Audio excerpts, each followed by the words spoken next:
মৌসুমী বায়ু বাংলাদেশের ওপর মোটামুটি সক্রিয়। উত্তর বঙ্গোপসাগরে মাঝারি অবস্থায় রয়েছে। এ কারণে আবারও ভারী বৃষ্টির পূর্বাভাস দিয়েছে আবহাওয়া অধিদপ্তর।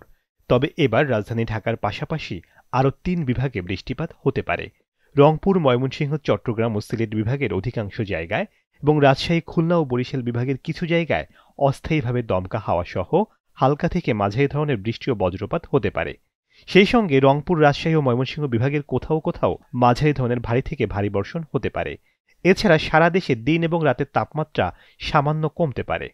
আগামীকাল বুধবার সকাল ৯টা থেকে পরবর্তী ২৪ ঘণ্টায় রংপুর, ময়মনসিংহ, চট্টগ্রাম ও সিলেট বিভাগের অধিকাংশ জায়গায় এবং রাজশাহী, ঢাকা, খুলনা ও বরিশাল বিভাগের অনেক জায়গায় অস্থায়ীভাবে দমকা হাওয়া সহ বিদ্যুৎ চমকানো বা হালকা থেকে মাঝারি ধরনের বৃষ্টি বা বজ্রবৃষ্টি হতে পারে। আগামী ৫ দিনের মধ্যে বৃষ্টিপাতের প্রবণতা অব্যাহত থাকতে পারে। সেই সঙ্গে সারা দেশের কোথাও কোথাও মাঝারি ধরনের ভারী থেকে ভারী বর্ষণ হতে পারে বলে জানিয়েছে আবহাওয়া অফিস।